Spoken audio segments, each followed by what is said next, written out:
Assalamu alaikum ADS students. It's chapter 11 theory of production. We are starting a new chapter. अब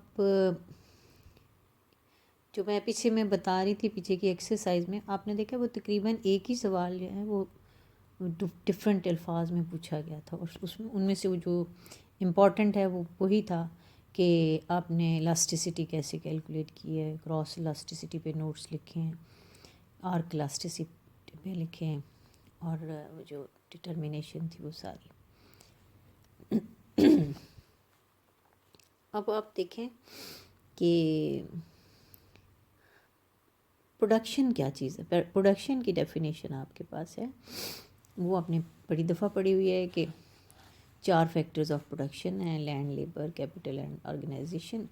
इनको आप मिलाकर इनकी जॉइंट एफर्ट से 4 फैक्टर्स ऑफ प्रोडक्शन की आप एक प्रोडक्शन है। तो ये production is the act of producing the goods and services. Production goods और सर्विसेज पैदा करने को ही कहा जाता है, पैदावार कहा जाता है।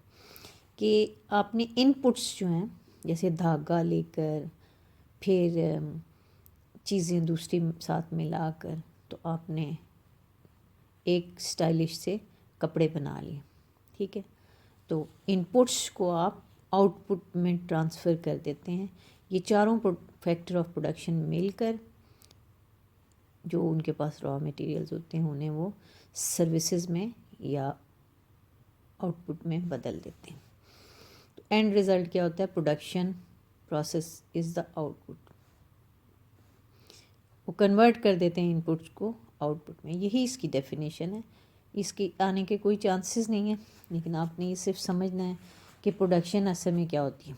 प्रोडक्शन 4 फैक्टर्स ऑफ प्रोडक्शन होती है। ये इनपुट्स को आउटपुट में बदल देती हैं अपनी जॉइंट एफर्ट से।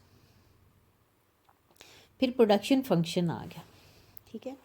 प्रोडक्शन फंक्शन जो है उसको समझने के लिए ज़रूरी है कि आप देखें कि जैसे आपने उधर पढ़ा था डिमांड फंक्शन, सप्लाई फंक्शन, इसी तरह वो था प्राइस और क्वांटिटी डिमांडेड के दरमियान रिलेशनशिप।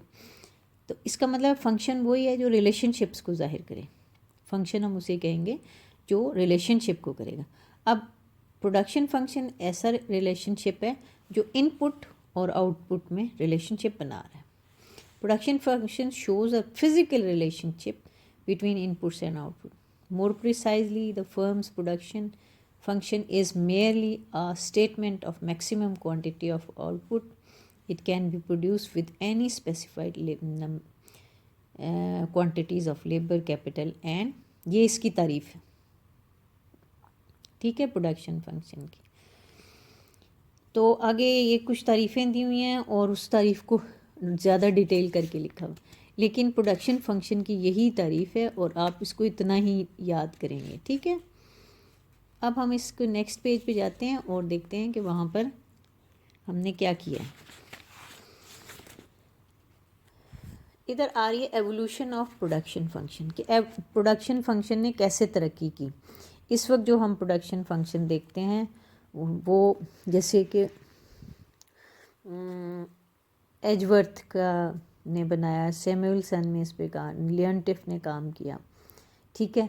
क्लासिकल और न्यू क्लासिकल दोनों ने 1826 से काम शुरू हुआ और होते होते होते होते आज तक पहुंच जाए।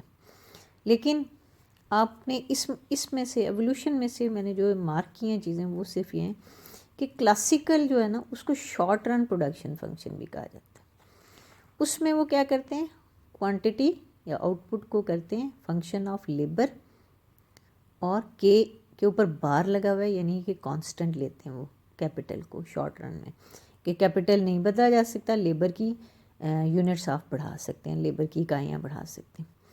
तो वो क्यूब को कहते हैं ये आउटपुट है, लेबर है, के कांस्टेंट। इन क्लासिकल जो प्रोडक्शन फंक्शन है उसे शॉर्ट रन प्रोडक्शन फंक्शन भी कहा जाता है और उसमें वो कहते हैं कि के का एक ही वेरिएबल सिर्फ रखते हैं, यानी कि एल, लेबर को में तब्दीली करके आउटपुट में तब्दीलियाँ करते हैं। तो दूसरा फिर आपके पास न्यू क्लासिकल आ जाता है। New classical or long run इसको लॉन्ग रन प्रोडक्शन फंक्शन कहा जाता है। फ़र्ज़ कीजिए अव्वल तो ये इस तरह आ नहीं सकता, ठीक है, लेकिन अगर कोई लिखा आपको इसमें से शॉर्ट क्वेश्चन जो 2 नंबर का बन सकता है वो यही होगा, differentiate between classical production function and long run production function. तो क्लासिकल को आप कहेंगे कि इसे शॉर्ट रन भी कहा जाता है, इसमें वो लेबर को वेरिएबल रखते हैं, लेबर को बदलते रहते हैं, के को कांस्टेंट लेते हैं और आउटपुट उसी से बनाते हैं। जबकि न्यू क्लासिकल में क्या करें, यहाँ से न्यू क्लासिकल और लॉन्ग रन, ये लॉन्ग रन प्रोडक्शन फंक्शन भी कहलाता है। इसमें वो सारी चीज़ें वेरिएबल कर देते हैं, एल को भी वेरिएबल करते हैं, के को भी वेरिएबल करते हैं। फिर it is stated in general form that written as where all the inputs are variables L, K, N हम कहेंगे नेचुरल रिसोर्सेज को, टेक्नोलॉजी, ये भी सारे वो कहते हैं कि वेरिएबल हैं न्यू क्लासिकल वाले, क्योंकि ये लॉन्ग रन है, उसमें आप टेक्नोलॉजी भी बदल सकते हैं, नेचुरल रिसोर्सेज नए दरियाफ्त कर सकते हैं, कैपिटल मज़ीद सरमाया उधार ले सकते हैं, किसी से मुल्क में से ले सकते हैं, बाहर के मुल्कों से ले सकते हैं, लेबर ट्रेंड मंगा सकते हैं, अपनी लेबर को ट्रेन कर सकते हैं। तो लॉन्ग रन में वो सारे वेरिएबल टेक्नोलॉजी और ये आपने लिखा कि ये हमारे पास आ गया न्यू क्लासिकल, यहाँ पर आके इसने ख़त्म हुआ है, ठीक है। इसकी तारीफ़ जो है लॉन्ग रन की इन द यहाँ से शुरू होके और यहाँ तक के ये है, ठीक है। ये अब हमारे पास classical production function the case of one variable. अब हमने पढ़ना जो है ना वो यही है, क्लासिकल प्रोडक्शन फंक्शन। जो मेरा ख्याल है आपको मॉडर्न चीज़ें पढ़ाना पसंद नहीं कर रहे बुक वाले, कहते हैं क्या बच्चों पे जोर, जहन पे जोर डालना। देखें ये 2018 में भी आया हुआ है, GCU में आया हुआ है, UOG में आया हुआ है 2010 में, 2011 में, और UOG में तो देखें कितने सालों से आता रहा है, 10, 11, 13, 14 और हमारा जो हमारे पास पेपर्स हैं उनमें भी आप देख सकते हैं कि आया हुआ है। अब आपने लिखा है, हमने पहले वो उधर ऊपर भी कहा है कि ये शॉर्ट रन होता है, तो इसमें लेबर बदलती है, के परमानेंट होता है यानी कि कांस्टेंट।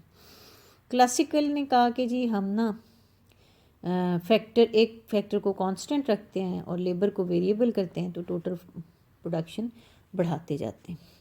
आप ज़्यादा लेबर लगाते जाएं तो आपकी प्रोडक्शन बढ़ेगी।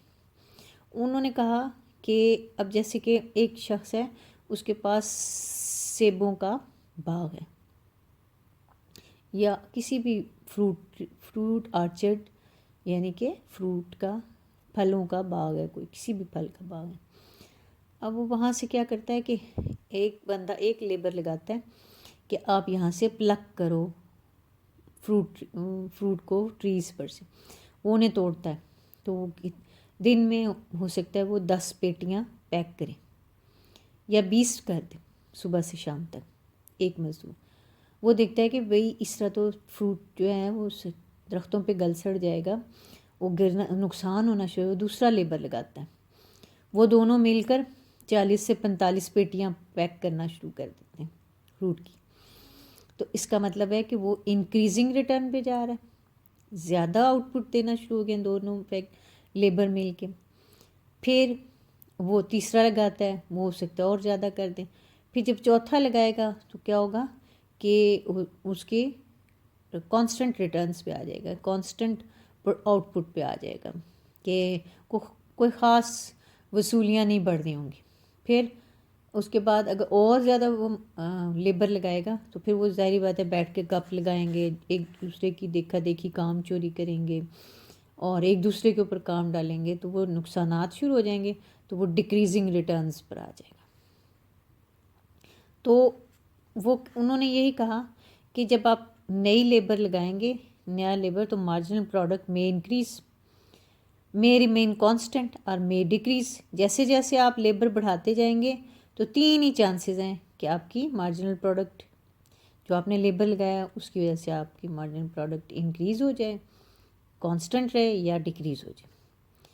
Traditionally speaking, by employing one labour if marginal product increases such will demonstrate the operation of law of increasing returns.